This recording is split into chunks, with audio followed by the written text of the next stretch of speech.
क्योंकि फिर अमाल शुरू होने जा रहे हैं।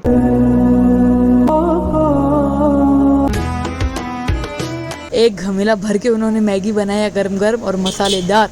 एक बड़ा पैकेट चिप्स उठा के तेज और गरम खा के पसीने आ रहे हैं। मम्मी तो बोल रहे थे कि 11 बजे तक सो जाओगे। प्रकट हो चुके हैं कि मौला अली अलैहिस्सलाम को हर फील्ड का इल्म था। एक साइंटिस्ट थे, साइकोलॉजिस्ट थे, एक मैथमेटिशियन थे। मौला ने फरमाया था कि 3 लोगों से दूर रहना। अगर आप ये जान लेंगे ना तो आप जिंदगी में कामयाब हो जाएंगे। तो अभी अल्हम्दुलिल्लाह से हम रेडी हो चुके हैं नमाज के लिए जाने के लिए और 10 बज के जा चुके हैं। अभी हम जल्दी से जाते हैं और नमाज पे बैठते हैं क्योंकि फिर अमाल शुरू होने जा रहे हैं। ये हम रेडी हो चुके हैं, तो चलो चलते हैं।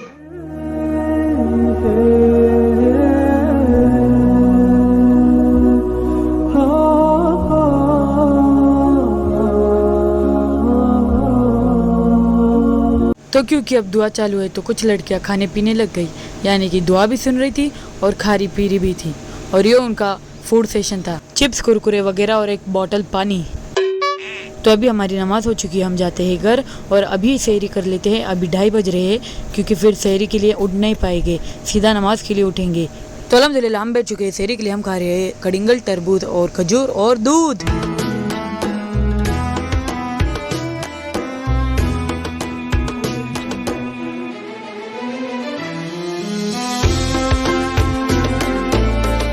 अल्हम्दुलिल्लाह से मीसम भाई भी आ चुके हैं सहरी के लिए। मतलब उनका एक घमेला भर के उन्होंने मैगी बनाया गरम गरम और मसालेदार। एक बड़ा पैकेट चिप्स उठा के वो आ गए सहरी करने के लिए। मैंने बोला क्या बात है माशाल्लाह। और उनकी स्पेशलिटी ये है कि वो चॉपस्टिक से खा रहे हैं, एकदम कोरियन लोगों जैसे, और चिप्स भी उठा के चॉपस्टिक से ही खा रहे हैं। माशाल्लाह माशाल्लाह। मैं अगर इतना अनहेल्दी खाऊंगी तो वाटी लग जाएगी। मीसम भैया का क्या, उनको तो आदत है, एक तरफ इतना जंक फूड और एक तरफ हम इतना हेल्दी खा के बैठ चुके हैं। मीसम भैया को तेज और गरम खा के पसीने आ रहे हैं और उनको देखिए उनकी पर्शियन कैट भी आ चुकी है। तो ये देखो, ये मीसम भाई की पर्शियन कैट है। तो अल्हम्दुलिल्लाह से अभी पानी भी भर लिया और हम दुकान पे आ चुके हैं दूध के लिए पैसे रखने के लिए। दूध के लिए जल्दी से पैसे रखे और जाते हैं। आज तो 2 घंटा सोएंगे, 2 घंटा, क्योंकि मुझे बहुत ज़्यादा नींद आ रही है। और रात को हम 2:30 बजे सोए थे, 2:30 बजे।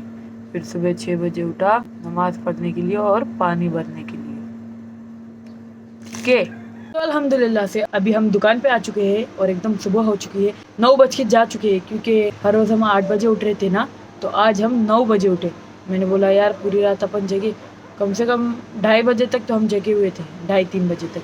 तो मैंने बोला कम से कम 9 बजे तक तो सोना चाहिए। और सुबह बहुत आँखें बहुत बंद हो रही थी, बहुत नींद आ रही थी, इसीलिए 9 बजे उठी, नींद कंप्लीट किया। मम्मी तो बोल रहे थे कि 11 बजे तक सो जाओ, 11-12 बजे तक सो जाओ, लेकिन मैं तो अलार्म पे चलती हूँ। अलार्म लगाया था मैंने 9 बजे का। दिन में ज़्यादा देर तक सोना पसंद नहीं करती। हाँ, दोपहर में अपन सो जाते, कोई बात नहीं, अभी रोज़ा है तो, लेकिन सुबह नहीं, जल्दी से एक पारा पढ़ते हैं इंशाल्लाह। तो अभी हम आ चुके हैं नमाज के लिए क्योंकि नमाज का टाइम हो चुका है। और हमारे मम्मी कहानियाँ पढ़ रहे हैं क्योंकि आज जुमरा थे और नजर भी दिलवाएंगे इंशाल्लाह।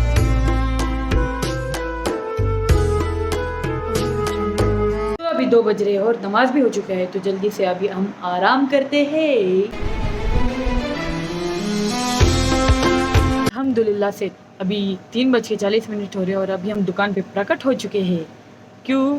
क्योंकि हमने अलार्म लगाया था, तो आज हम बराबर अलार्म पे उठे हैं। नहीं तो मम्मी हमारा अलार्म बंद कर देते थे और हमको मस्त सोने देते थे 2-3 घंटे तक। तो अच्छा हो गया मेरा अलार्म बजा, मैं उठी तो मम्मी सोए हुए अंदर। मम्मी को आराम करने देते हैं और हम दुकान संभालते हैं रोज़ा खोलने तक। तो बैठे बैठे मैंने सोचा कि क्यों ना आपको मौला अली अलैहिस्सलाम के बारे में कुछ इन्फॉर्मेशन दे देती हूँ। मौला अली अलैहिस्सलाम को हर चीज़ का इल्म था, अल्लाह अकबर। यानी कि आप ऐसा कह सकते हैं कि मौला अली अलैहिस्सलाम को हर फील्ड का इल्म था।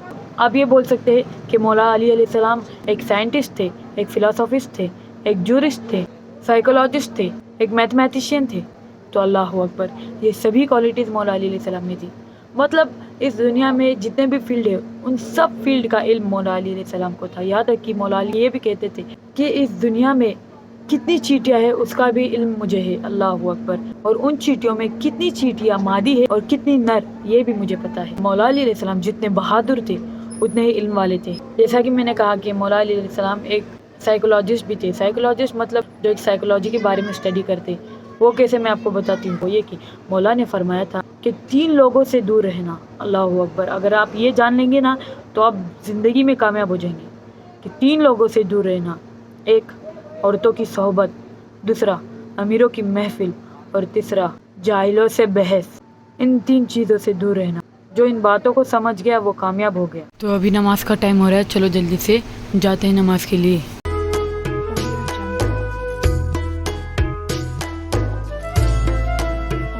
तो अल्हम्दुलिल्लाह अभी हम इफ्तार के लिए बैठे और हम इफ्तार में खा रहे हैं कचौरी, समोसे, भजी वगैरह और ढोकला। ये हमारे न्यू कमर है और यहाँ पर हम पहुँच गए हैं। यहाँ पर एक कचौरी, समोसा, मिर्ची के भजिए और ये देखो ये पापड़ के नीचे है कांदे के भजिए और साइड में है साबूदाना वड़ा। और हमारा मेन कोर्स जो है वो हमारे साइड में है। तो देखो ये हमारा मेन कोर्स है, रोटी और भिंडी और पापड़ भी है और खीरा भी है। तो अल्हम्दुलिल्लाह ये भी हमारा न्यू कमर है, दही और मावा जलेबी। तो अल्हम्दुलिल्लाह अभी इफ्तार भी हो चुकी है और रात भी हो चुकी है और अल्लाह का लाख लाख शुक्र है कि हमारा पेट भी भर चुका है।